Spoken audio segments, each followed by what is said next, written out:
Acuérdense que el Señor siempre dijo, no es lo que sale del hombre lo que contamina al hombre, digo, lo que entra en el hombre. ¿Qué es lo que lo contamina? Lo que sale, porque lo que sale de las motivaciones del corazón. Entonces, por eso vamos a hablar de la motivación. ¿Cuál debe ser? Gracias. ¿Cuál debe ser la motivación correcta? La motivación correcta debe ser estar siempre orando lo que oró David en el Salmo 139, que les puse ahí. Examíname, oh Dios, y conoce mi corazón. Pruébame y conoce mis pensamientos, y ve si hay en mí camino de perversidad, y guíame en el camino eterno. Siempre debemos estar transparentes delante de Dios para todo lo que hacemos. Y en el Salmo 19, eso no se los puse, pero también oró David, que lo guardara el Señor de pecados ocultos, de soberbias, porque a veces lo que nos motiva es el orgullo, como dijo el doctor Chappell ahorita, ¿verdad? Porque nos hace sentir bien que ya somos muy buenos discípulos. Entonces, lo primero que hay que tener presente aquí es evitar la motivación incorrecta. ¿Y cuál es la motivación incorrecta más común? El sentido del deber religioso, que es lo que él decía ahorita como el legalismo. Porque eso es una parte instintiva. ¿Por qué queremos hacer discípulos? Pues porque el Señor nos manda y yo quiero quedar bien con el Señor. Y caemos en esa trampa de que si me desempeño bien, Dios me va a aceptar o me va a aceptar más. ¿Por qué? Porque estoy siendo un buen discípulo y un buen discipulador. Esa postura es muy peligrosa. Eso es legalismo. Pero ¿saben por qué es tan peligroso el legalismo? Eso no lo dijo el doctor Chappell. Es muy peligroso porque los que caemos en el legalismo somos los últimos que lo vemos. Creemos que estamos muy bien porque estamos haciendo todo correctamente y no nos damos cuenta que lo estamos haciendo por legalismo. Por eso hay que tener mucho cuidado con esa motivación, que lo tengo que hacer porque es mi deber, es la gran comisión, es lo que Cristo me ordenó. Y como si lo empezamos a hacer, es algo bueno, y ¿saben qué? Los demás nos admiran. Cuando hacemos discípulos y nos memorizamos la Biblia y somos muy morales, los demás nos admiran. ¿Y qué creen que genera eso? Más orgullo. Por eso es tan engañoso el legalismo, porque se puede uno acostumbrar a él, porque te produce admiración. Por eso el Señor les tupió tanto a los fariseos. Toda la gente los respetaba, pero el Señor les dijo sus verdades. Cuando alguien se siente más aprobado por Dios, fíjense qué interesante esto. Se siente más aprobado porque está evangelizando, está discipulando, está sirviendo en la iglesia, está viviendo una vida moralmente recta y se siente bien por vivir así. Ya no está viviendo por la fe en el evangelio y en lo que hizo Cristo. Ya está viviendo por medio de la fe en lo que Él hace y ya sustituyó a Cristo por otro Señor. Ya tiene otro Dios, pero es un ídolo. ¿Por qué? Porque el centro de su discipulado ahora ya no es el evangelio, es él y su desempeño personal. Pero el evangelio nos recuerda que nuestra aceptación delante de Dios no descansa en nuestro desempeño, siempre descansa en el desempeño ¿de quién? De Jesús, en lo que Él ya hizo. En su vida que fue perfecta, en su muerte y en su resurrección. Salud. Y nuestra tendencia a un buen desempeño religioso que incluye discipulado nos engaña porque vean lo que nos dice. Impresiona a Dios y Él te aprobará. Pero el evangelio nos dice algo muy diferente. Tú no tienes que impresionar a Dios porque Jesús ya lo impresionó por ti. Y cuando nos volvemos al evangelio de la gracia de Dios, vamos a querer servirlo a Él por lo que Él hizo. Y aquí viene una frase interesante que quiero que se la memoricen para que se la comuniquen a su gente también. Vamos a servir a Dios y a discipular a otros, no para recibir su amor y su aprobación, sino porque ya lo hemos recibido. Apréndanse esa relación. No para, sino porque. En el Evangelio, todo es no para, sino porque. ¿Sí está claro? No para que me ame más, sino porque ya me amó y entregó su vida por mí. No para que me apruebe más, sino porque ya tengo su aprobación por toda la eternidad, por lo que hizo Jesús. Y por eso quiero vivir para Él. Entonces, eso es lo que no debemos hacer. Hacerlo por un sentido del deber. Entonces, ¿por qué lo debemos hacer? Pues lo que la Biblia nos dice, y ya nos lo recordó el Dr. Chappell, es que la única motivación correcta para todo en la vida cristiana, no nada más para el discipulado, para todo lo que hacemos en la vida cristiana, la única motivación correcta la vemos en 2 de Corintios 5, 14 y 15. Pues el amor ¿de quién? De Cristo nos apremia. Esa palabra apremia quiere decir nos impulsa, nos mueve, es lo que nos gobierna, nos controla. No me acuerdo cómo dice en inglés, pero es una palabra que produce un impacto profundo en nosotros. El amor de Cristo nos apremia, habiendo llegado a esta conclusión, que uno murió por todos, por consiguiente todos murieron, y por todos murió, ¿para qué? Para que los que viven ya no vivan para sí, sino para aquel que murió y resucitó por ellos. Bueno, ese amor de Cristo es lo que nos va a llevar, como nos dijo el doctor lo dijo ahorita en términos de la misericordia de Romanos 12:1, pero ¿de dónde creen que viene esa misericordia? Pues del amor de Cristo. Siempre que hablemos de misericordia y de gracia, acuérdense que esa misericordia y esa gracia vienen de su amor. El amor está siempre en la raíz de esa misericordia y de esa gracia. Y ese amor de Cristo nos va a llevar a amar a Cristo, y ese amor a Cristo es lo que nos va a llevar a obedecer a Cristo para hacer discípulos y para hacer cualquier otra cosa. ¿Sí está clara la cadena, verdad? Él nos ama cuando no lo merecemos, y su amor es tan grande y tan profundo y tan maravilloso, tan incondicional, tan infinito, tan incomprensible, que ese amor me mueve a amarlo. Y porque lo amo, lo quiero obedecer. No porque quiero algo, no para obtener algo, sino porque ya me amó Él. Él lo dijo también, lo amamos porque Él nos amó primero. Y Cristo lo dijo 3 veces eso en Juan 14. Si me amas, si alguno me ama, guardará mi palabra. Primero lo dijo así en Juan 14:15, si me amáis, guardaréis mis mandamientos. Y luego en el 21, si el que me ama, guardará mi palabra. Y luego en el 23, fíjense, 3 veces lo dice. Dice, mi Padre lo amará y nos haremos con él morada.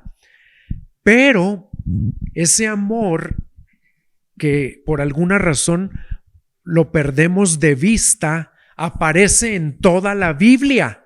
En el Antiguo Testamento, lo primero no era guardar los mandamientos. ¿Saben qué era lo primero? El amor a Dios. Les voy a dar 2 ejemplos que no sé si se los puse ahí. Creo que les puse Deuteronomio 10, ¿verdad?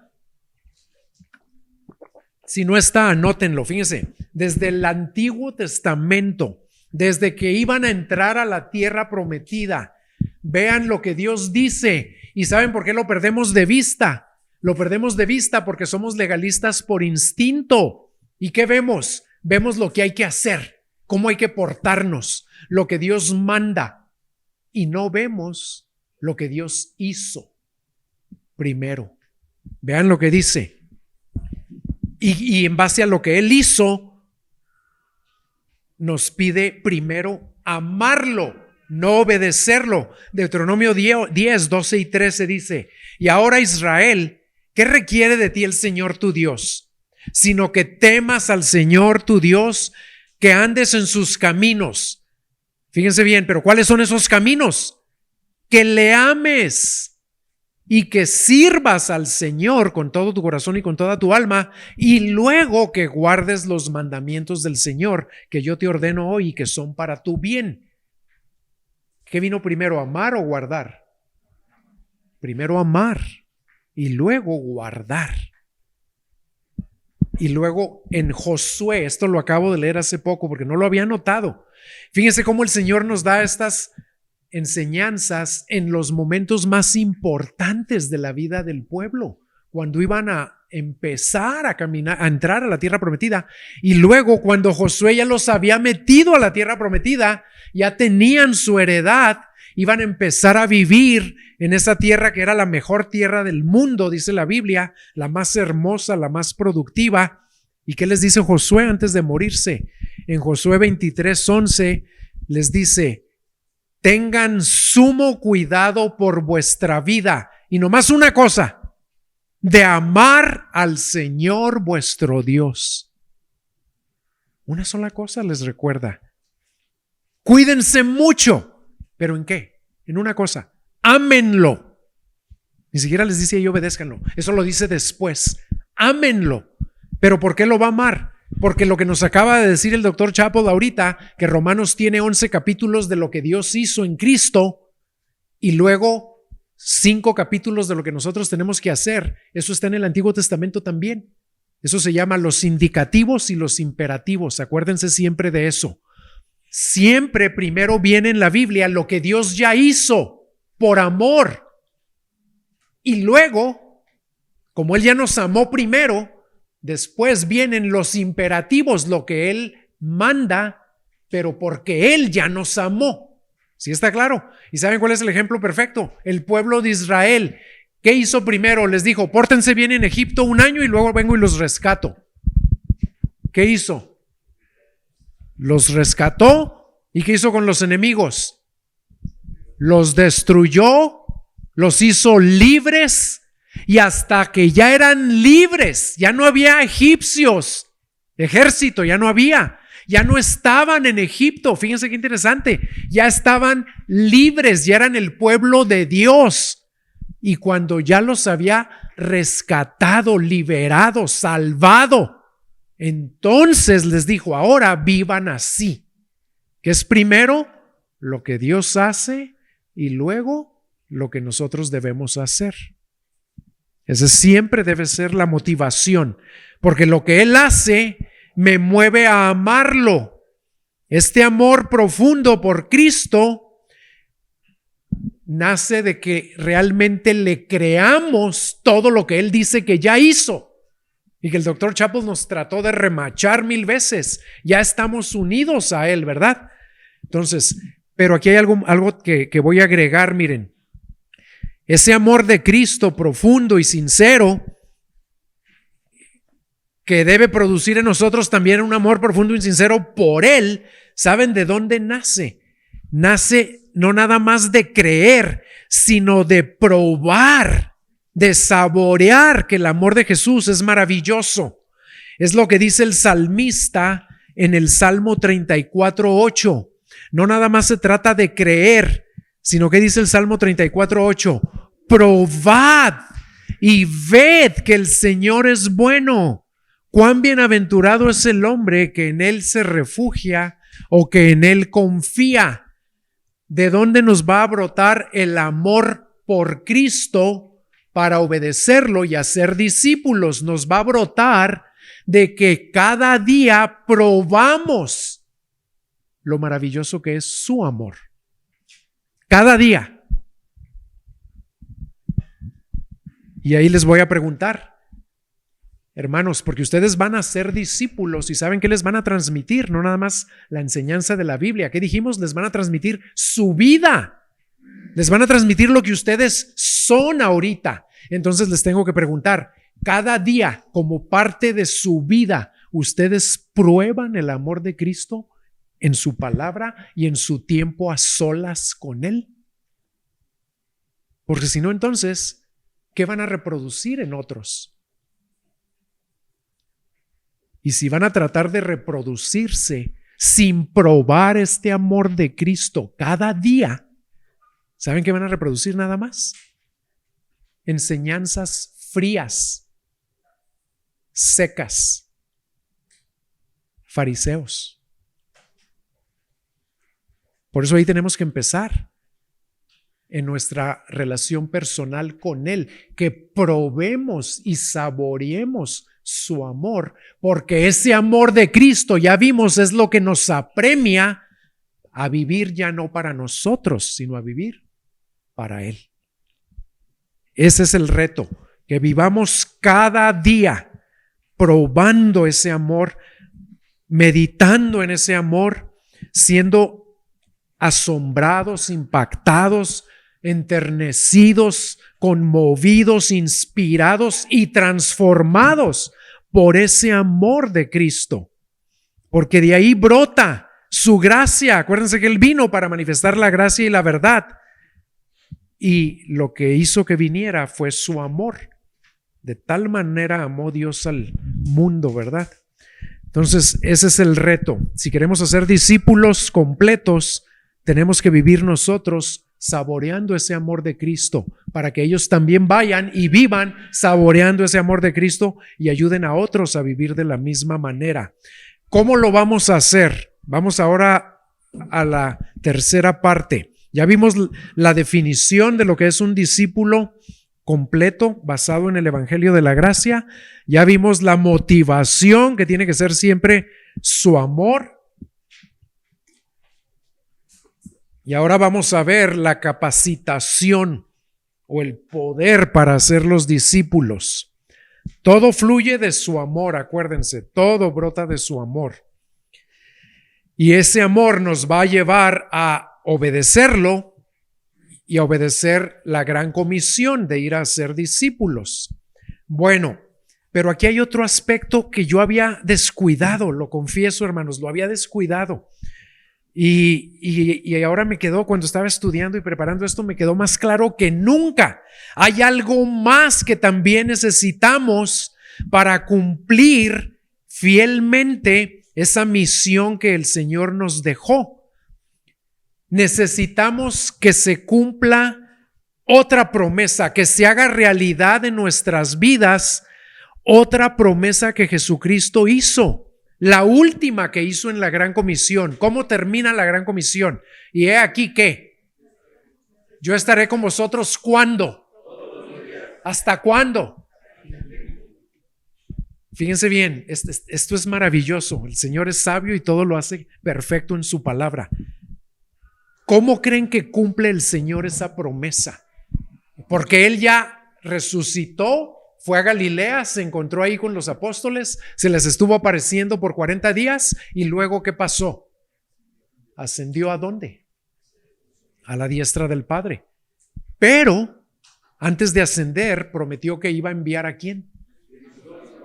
Iba a enviar a otro como Él, otro que también es Dios. ¿Cuál era la promesa? Está en Juan. ¿Saben dónde está? Esto me maravilló porque no lo había visto.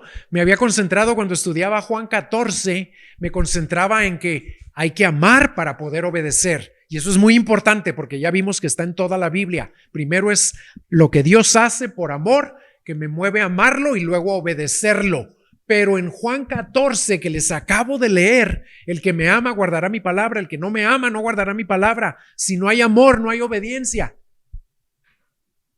En ese mismo pasaje, ahí mismo promete que va a enviarnos a otro como Él, al Espíritu Santo. Vean cómo lo dice en Juan 14, 15, Juan 14, 10, voy a empezar a leer en el 16.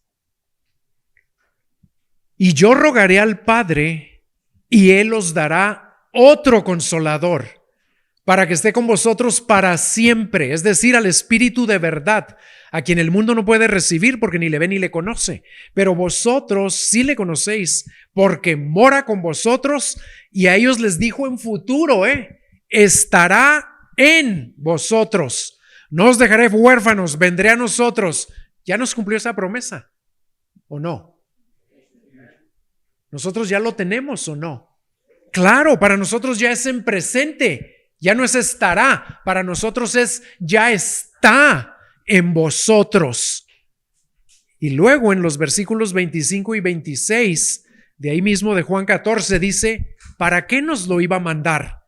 El Consolador, el Espíritu Santo, a quien el Padre enviará en mi nombre, Él les enseñará todas las cosas y les recordará todo lo que les he dicho. Vean de qué manera específica el Señor Jesús ya cumplió su promesa de estar con nosotros todos los días hasta el fin del mundo. ¿Saben cómo? Por medio de la persona del Espíritu Santo. Así es como está. Pero ¿saben cuál es el problema?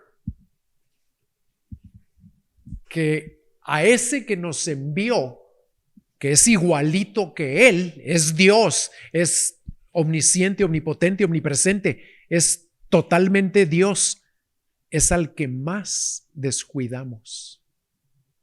Y hablamos más con el Padre y con el Hijo. Y a ese que vive adentro de nosotros, lo ignoramos. Y no nada más en la tarea de ser discípulos, lo ignoramos en muchas cosas. Por eso es tan importante que lo veamos. Y vean esto, miren, ¿qué nos dice ahí Juan 14? Ya vimos que no podemos separar nuestra obediencia a su palabra de nuestro amor. Eso es muy claro, ¿verdad? El que me ama es el que me obedece. Eso es muy importante. Pero ¿qué más nos enseña? Que tampoco podemos separar nuestro amor por Cristo de la presencia y del poder del Espíritu Santo obrando en nosotros. Entonces, ¿por qué no se manifiesta más ese poder? Pues porque lo ignoramos. Y a veces peor que ignorarlo, lo contristamos. El problema es que muchos cristianos, por muchas razones, y algunas pueden ser válidas, quieren hacer discípulos, pero lo quieren hacer sin buscar o sin depender del poder del Espíritu Santo. ¿Por qué? Porque creen que si le piden al Espíritu Santo, van a empezar a pasar cosas raras. Tienen miedo porque a lo mejor ya han visto que sí pasan cosas raras en otras iglesias. Y estoy de acuerdo con eso. En muchos lugares se abusa también del poder del Espíritu Santo. Pero eso no quiere decir que porque otros abusan, nosotros lo vamos a ignorar. Porque ahí nos dice que Él nos iba a mandar a otro para poder amarlo y obedecerlo, para que nos enseñe todo. No podemos ser discípulos y menos hacer discípulos si el que Él nos mandó no nos enseña. Y enseñarnos incluye darnos su poder. Sin su poder no podemos. ¿Y qué implica esto? ¿Saben qué implica esto? Que tenemos que aprender a desarrollar una comunión con el Espíritu Santo. ¿Por qué? Porque casi siempre tenemos comunión con el Padre y con el Hijo nada más. ¿Y saben qué dice 2 de Corintios? El último versículo de 2 de Corintios, capítulo 13, versículo 14. Pablo ahí ora que los corintios tuvieran comunión no con el Padre y no con el Hijo, sino ¿con quién creen? Con el Espíritu. Así ora, y que el amor del Padre y la gracia del Hijo esté con ustedes y la comunión del Espíritu Santo. Pero no la desarrollamos, no la cultivamos. Si queremos dar mucho fruto en hacer discípulos y en todo, tenemos que brincar cualquier barrera que nosotros mismos hemos levantado y tenemos que lanzarnos al océano del Espíritu, hermanos. Y eso es riesgoso, claro que es riesgoso, porque ¿quién va a tener el control? Él, no nosotros. Y a nosotros nos gusta tener el control, hasta de todo lo que hacemos para Él. Y lanzarnos al ámbito del Espíritu para que Él nos controle no es un salto a ciegas. Al contrario, es una decisión bíblica, es una decisión sabia, racional, necesaria. Cuando el Señor dijo, separados de mí no podéis hacer nada, se refiere a que separados del poder de su Espíritu no podemos hacer nada, porque Él está con nosotros a través de su Espíritu. Así que hay que reconocer que necesitamos no solo la presencia, porque casi todos los cristianos sí creen que tienen al Espíritu Santo ahí morando en ellos. Lo reconocen, pero no nada más necesitamos su presencia, necesitamos su poder y su control, que Él gobierne, no que nosotros gobernemos. Necesitamos que Él nos dirija constantemente. Sin su control y su poder y su dirección y su sabiduría, es imposible vivir como discípulos y también es imposible hacer otros discípulos. ¿Quién creen que es el principal protagonista en el libro que nos revela cómo se manifestó en el mundo esa explosión inicial de discípulos en el Imperio Romano? ¿Quién es el principal protagonista? No es ni el Padre ni es el Hijo. Cuando creció el número de discípulos más rápidamente en toda la historia de la humanidad, ¿saben por qué crecía? Porque el Espíritu Santo dirigía todo y a todos. Y ahora, a Él, que es el único que puede hacer discípulos de una manera fiel y perfecta, es el que más descuidamos, tristemente. Si no hacemos discípulos en una total dependencia del Espíritu Santo, ¿saben cómo lo vamos a estar haciendo? Dependiendo de nuestros limitados recursos y no del ilimitado poder que Él tiene por medio del Evangelio. Y una de las áreas en las que más ignoramos la presencia del Espíritu Santo es en la toma de decisiones. Nos encanta tomar decisiones por nosotros mismos y luego pedirle al Espíritu Santo, es más, ni a Él le pedimos, al Padre, en el nombre del Hijo le pedimos que las bendiga. Pero ¿quién tomó la decisión? Yo. Porque soy el pastor. En lugar de imitar el ejemplo perfecto de nuestro Señor Jesucristo, Él modeló una dependencia total del poder y de la dirección del Espíritu Santo en su vida. Él nunca hacía nada a lo que no lo guiara el Espíritu Santo, y Él era Dios.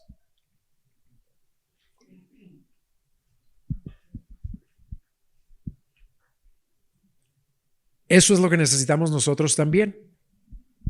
Pero rara vez oramos pidiéndole que nos dirija en todo. Y cuando no oramos, cuando lo ignoramos, ¿saben qué estamos haciendo y por qué no nos salen las cosas como deberían? Estamos yendo en contra de la palabra de Dios al no pedirle al Espíritu que Él nos dirija. Porque vean lo que dice Gálatas 5:25. Si vivimos por el Espíritu, porque Él fue el que nos dio vida, andemos también por el Espíritu. Ministremos por el Espíritu, prediquemos por el Espíritu, hagamos discípulos por el Espíritu. Todo es por el Espíritu. Ese andar es vive por el Espíritu. ¿Y cuáles pasos prácticos podemos dar? Miren, algunos aquí, para que Él nos dirija. Cultivemos el hábito de empezar cada día, primero que nada pidiéndole que nos llene, porque la llenura la necesitamos a diario. Del pasaje que nos habló Quique ayer, en Hechos 4:29 al 31, ahí los discípulos dijeron: Señor, considera sus amenazas y concédenos hablar con denuedo tu palabra. ¿Y qué pasó? Tembló, pero ellos ¿qué? Fueron llenos. Pero ya habían sido llenos en Hechos 2. ¿Por qué fueron llenos otra vez? Pues por lo que dijo Quique, tenemos goteras de espíritu. Tristemente, perdemos su poder y necesitamos llenarnos cada día. Entonces hay que cultivar esa oración: llénanos, Señor. Otra sugerencia: en lugar de enojarnos o frustrarnos cuando sucedan cosas inesperadas, hablemos con el Espíritu Santo para que nos muestre por qué nos sucedió algo inesperado. Otra, en lugar de saturar nuestra agenda con nuestros planes y con nuestras preferencias, oremos antes de planear las cosas y pidámosle, ¿es esto conforme a tu voluntad, Espíritu Santo? Aunque sean cosas buenas para el ministerio, no planeen y luego le pidan nada más que bendiga. Mejor oren primero para que Él les diga qué planear. Y una más, en lugar de ver las pruebas y dificultades como estorbos, como injusticias, veámosla como oportunidades para confiar en la dirección y en el poder del Espíritu Santo. Porque ¿quién creen que permitió? ¿Quién creen que orquestó esas pruebas y esas dificultades? Él mismo. Si las orquestó en nuestra vida, es porque las va a usar para formar el carácter de Cristo en nosotros a través de esas pruebas. Y una cosa más, nunca olvidemos que la motivación más poderosa para ser discípulos es Él, el que ya vive dentro de nosotros, el Espíritu Santo. Y por lo tanto, hay que hacer lo que sea necesario para cultivar una comunión profunda, y estoy usando aquí una palabra clave, ininterrumpida. Con Él podemos tener comunión todo el tiempo, porque Él no duerme.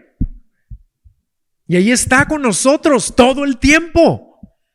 Tener comunión con alguien significa compartir algo que es de beneficio mutuo con esa persona y que tiene un efecto unificador. ¿Por qué disfrutamos comunión con nuestros mejores amigos? ¿Saben por qué? Porque compartimos con ellos un deleite o una creencia o ciertos valores o cierto pasatiempo, y compartir esas cosas con esos amigos fortalece nuestro lazo de amistad. Lo mismo podemos hacer con el Espíritu Santo, porque ¿saben qué compartimos con Él? Compartimos con Él un deleite en el Evangelio de Jesucristo. Él es el que nos recuerda y nos hace entender el Evangelio. Si ustedes ahora entienden más la gracia por lo que nos predicó el Dr. Chappell, ¿saben por qué la entienden más? Porque el Espíritu Santo les abrió el entendimiento para entenderla más. Porque Él ama que la gente entendamos cada vez más esa gracia que vino a través del Evangelio de Jesucristo, esa misericordia. Entonces, eso ya lo compartimos con Él. Él se deleita en el Evangelio y en el poder del Evangelio. Eso nos debe unir a Él más y debemos estar siempre en comunicación con Él. A través de la oración. Hay que orar con Él, no nada más con el Padre y con el Hijo. Lo triste es que muchas veces excluimos al Espíritu Santo de nuestra comunión con Dios y, como les decía ahorita, vivimos como si fuéramos binitarios, no trinitarios. ¿Sí o no? Y eso hace que lo contristemos. Para experimentar el poder del Espíritu Santo en nuestro discipulado, hay que conocerlo como lo que Él es, la tercera persona de la deidad, cultivando una relación íntima con Él, constante con Él. Y les voy a dar aquí algunos consejos para cultivar esa comunión con el Espíritu Santo, y con eso vamos a terminar. Tal vez debemos empezar, número 1, arrepintiéndonos de nuestro descuido o indiferencia para con la persona del Espíritu Santo. Confesemos nuestro pecado al Padre en el nombre del Hijo y sabemos que Él nos va a perdonar.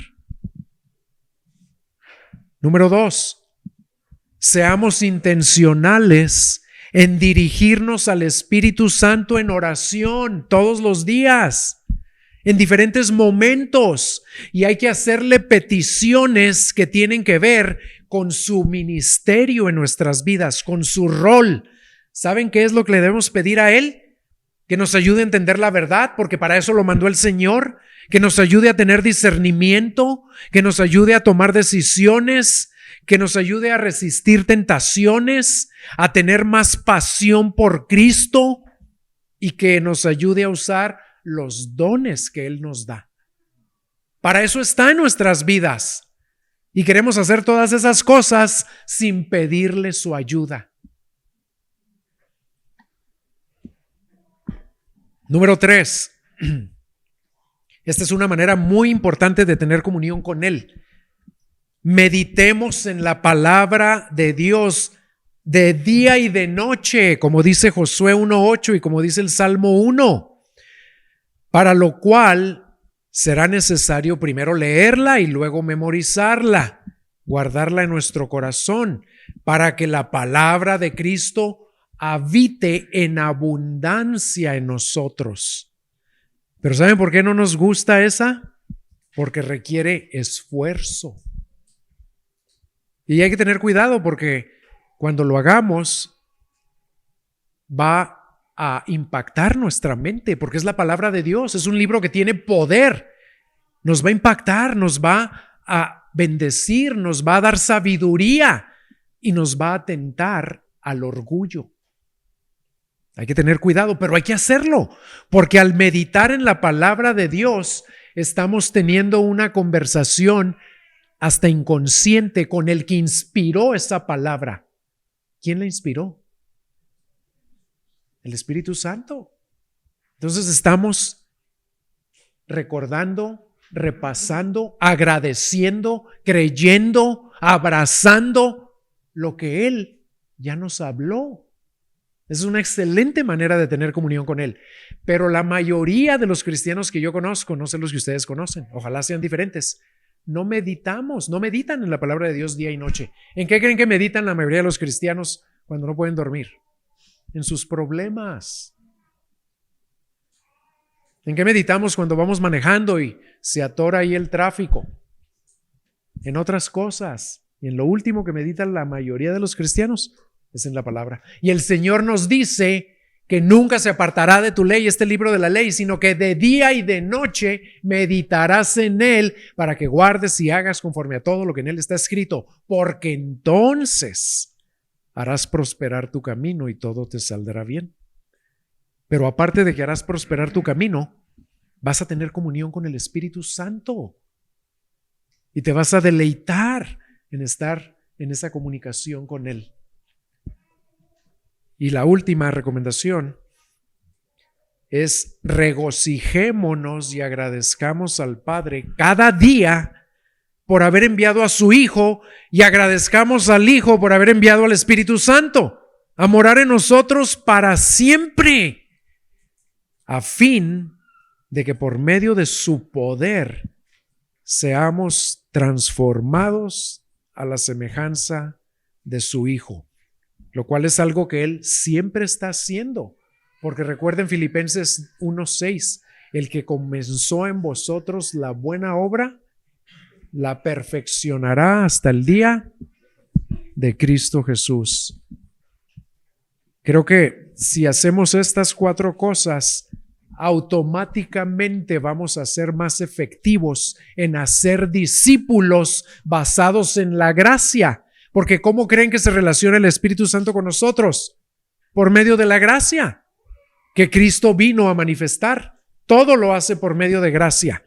En conclusión, si vamos a ser y a hacer discípulos por el poder del Evangelio, que es el Evangelio de la gracia, siempre hay que estar conscientes de esto. Miren, esto nos recuerda que es por gracia, de que hacer discípulos no va a ser que Dios nos ame más, y por eso nos encanta ese material que estamos usando ahora, porque ahí nos lo recuerda constantemente. No hacemos discípulos para que Dios nos acepte y nos ame más. No, hacemos discípulos tampoco para ganarnos el favor de Dios. ¿Sabían que los cristianos somos los únicos que ya dejamos de querer ganarnos el favor de Dios? Espero que ustedes estén en esos. No tenemos que tratar de ganarlo. Ya nos lo dio, ya nos lo concedió todo. Y no por algo que yo hice, sino por lo que hizo su Hijo. Entonces, ¿por qué vamos a ser discípulos? No para ganarnos el favor de Dios. Vamos a ser discípulos porque confiamos en que Cristo ya ganó el favor de Dios para con nosotros. Y es el amor de Cristo y la gracia que fluye de ese amor lo que nos va a dar el poder y la motivación para cumplir la misión que nos encomendó. Y vean esa misión en qué consiste. En ir y hacer discípulos maduros y capacitados que viven tres cosas, que no se nos olviden nunca estas tres: constantemente bajo el control del Espíritu Santo, dirigidos por la verdad de la palabra, por el Evangelio, y motivados por el amor de Cristo. Que siempre su discipulado tenga esos ingredientes, porque si no, ya no es por gracia. ¿Sí está claro? Muy bien, gracias hermanos por su atención. Eso es todo lo que tenía. El libro de discipulado que llevamos se llama La Travesía, pero no lo venden en tiendas, nada más lo venden en el sitio de internet del ministerio que lo produce. Y ese sitio, no hay pizarrón aquí, está en inglés, pero el libro ya está en español. Allá, ¿lo puedes poner, Frank? A ver si hay no hay un... Sí, ahí hay. La Travesía, sí, pero ponle... No, miren, le va a poner todo pegado, The Journey, pegado, Frank. Sí, en ese sitio lo pueden encontrar y luego lo compran en español, The Journey Curriculum, pegado.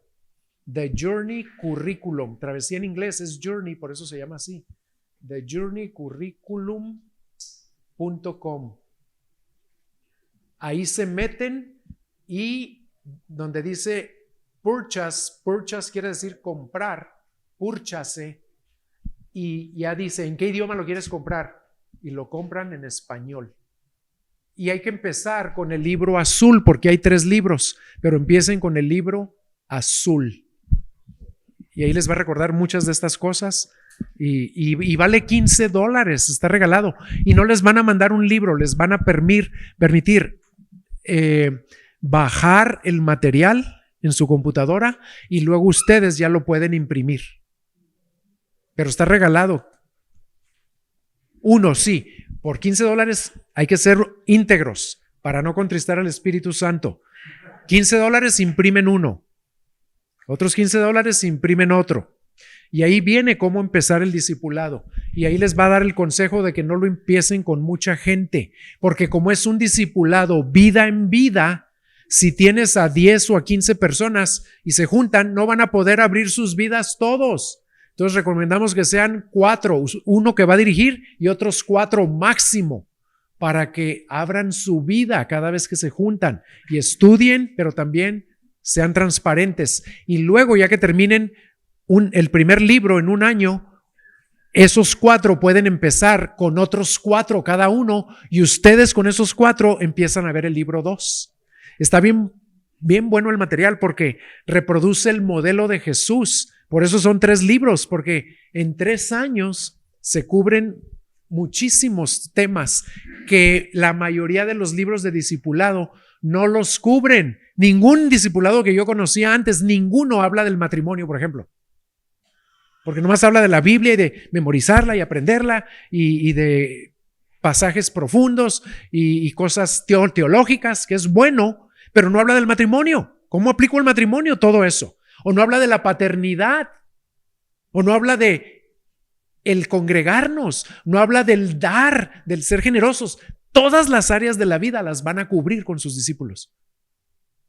Y ellos, cuando ustedes acaben con ellos, van a querer ir a hacer otros que vivan igual. Entonces es bien hermoso porque lo van a estar haciendo como acabamos de ver aquí. Y les sugiero que empiecen cuanto antes porque esto toma tiempo. Al Señor Jesús, que era Dios, le tomó 3 años preparar a 11 hombres. Entonces, pero no se van a arrepentir nunca porque a los que preparen van a querer preparar a otros y esos a otros y esos a otros y ya nunca va a parar. Entonces, los animo a que empiecen cuanto antes. El libro es así. Ponle arriba La Travesía, Frank. Se llama La Travesía y luego Libro Azul. Pero ahí es en ese sitio en el que hay que meterse en internet y ahí lo compra. Pero mire, le va a poner el título. La Travesía.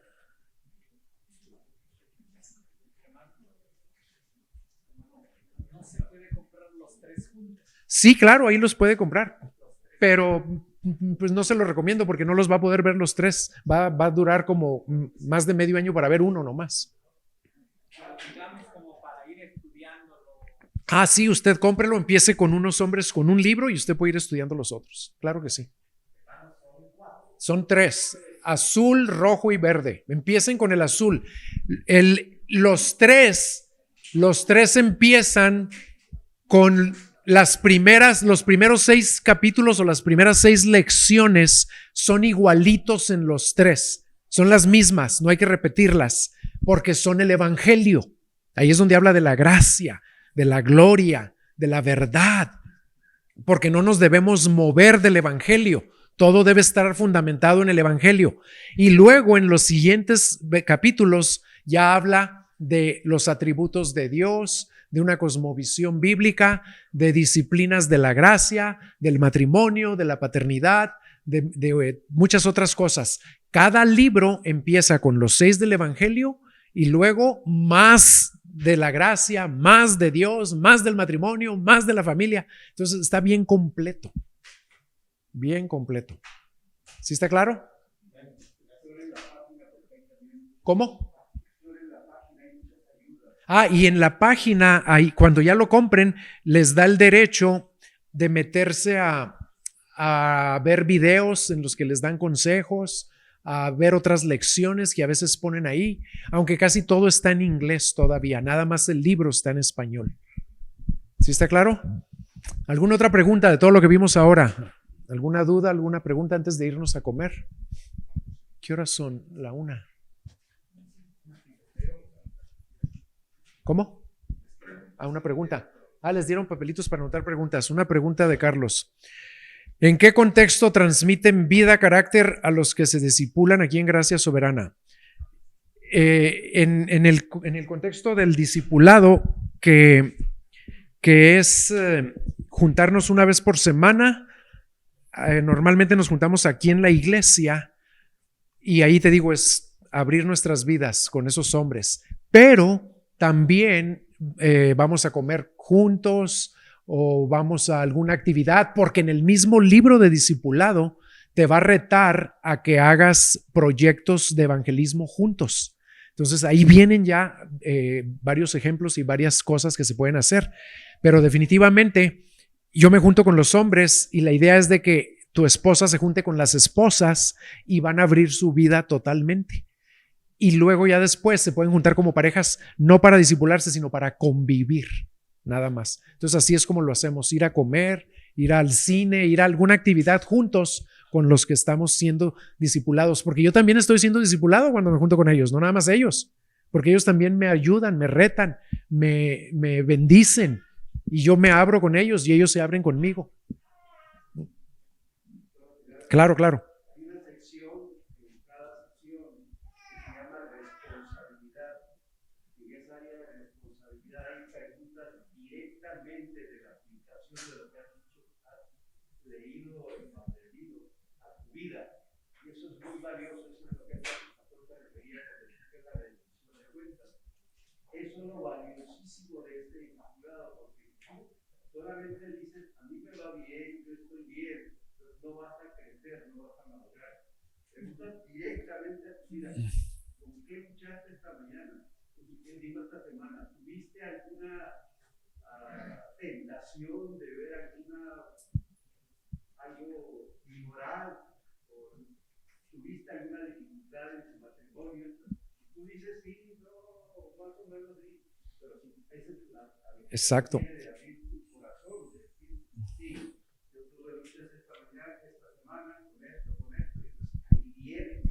Claro. Sí, son preguntas muy francas, muy profundas, muy personales, y ahí se va a notar quién sí se abre y quién no se abre. Ahora, otra cosa importante, ¿a quién van a invitar a ese discipulado? No inviten a todos los que quieren ser discipulados. No, ahí el libro aclara muy bien. Y todos los libros buenos de discipulado te lo aclaran. Hay que invitar a personas que estén dispuestas a pagar el precio. Porque acuérdense que no todos quieren ser discipulados. La parábola del sembrador nos enseña que hay 4 tipos de terreno de corazones de personas. Algunos no van a dar fruto. Nada más da fruto el 25%. Pero mucho fruto, ¿verdad? Bueno, pero hay que invitar a personas que quieren no nada más crecer, sino reproducirse en otros, que están dispuestos a juntarse por un año haciendo la tarea y abriendo su corazón. Y en ese año tú los observas y si viste que no hacían la tarea en general y que no abrían su corazón, ya no los invitas al segundo año. Ni tampoco los pones a discipular a otros.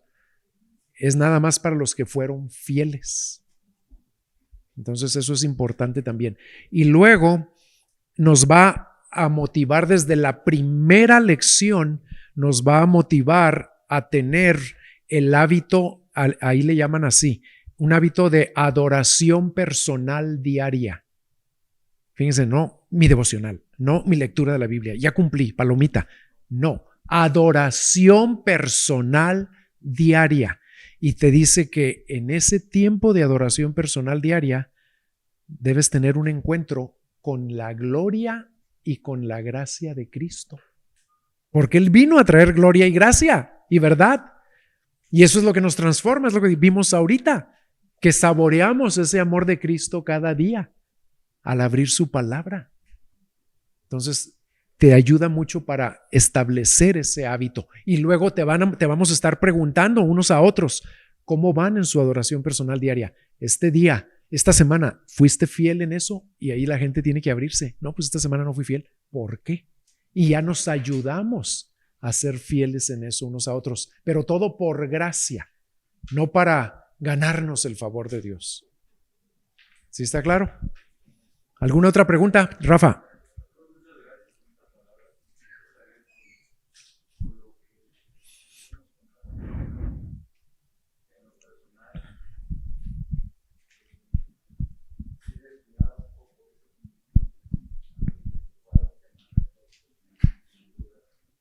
Qué bueno.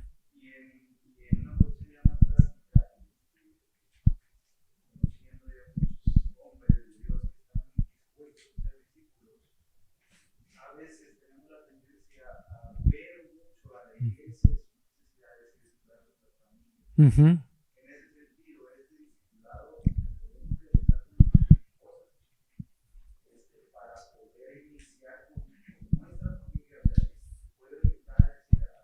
Ah, claro.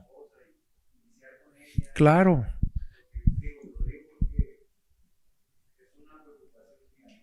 Claro que sí, sí se puede iniciar, ustedes juntos ir viéndolo, pero la sugerencia sería que al mismo tiempo que lo ve con ella, lo esté viendo usted con otros hombres también, porque hay algunas cuestiones en nuestra vida que nuestras esposas no van a entenderlas igual que otro hombre.